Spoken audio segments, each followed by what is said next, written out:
سلام دوستانو، هیله ده چې ټول به روغ او جوړ یاست. نن ورځ مې درته یوه ډیره مهمه او جالبه موضوع راوړې ده.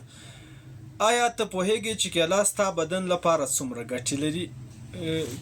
نو دا ویډیو تر اخره راسره وګورئ. نن به په دې ویډیو کې د کیلې څلور مهمې ګټې درته وښیم.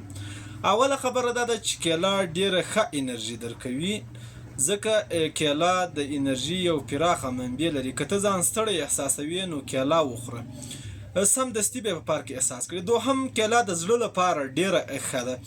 په دې کې پوتاشیم هم دی چې د زړه ضربان منظم ساتي او د وینې فشار کموي.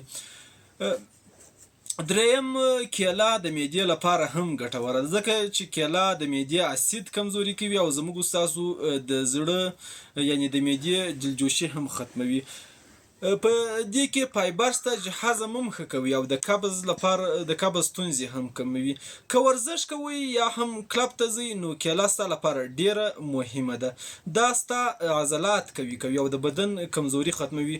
او بله جالبه خبره بیا دا ده چې کیله داسې مواد لري چې زموږ مزاج ښه کوي. یعنې که خفه یې نو کولی شي کیله تاسو ته خوشحالي درکړي.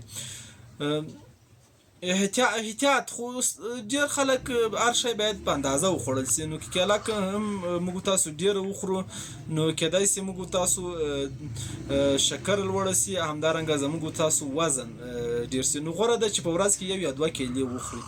نو دا معلومات درته ګټور و. نو هیله ده د داسې خوندورو معلوماتو لپاره زموږ چینل سبسکرایب کړئ، تر څو په راتلونکي کې له داسې معلوماتي ویډیوګانو برخمن سئ. مننه.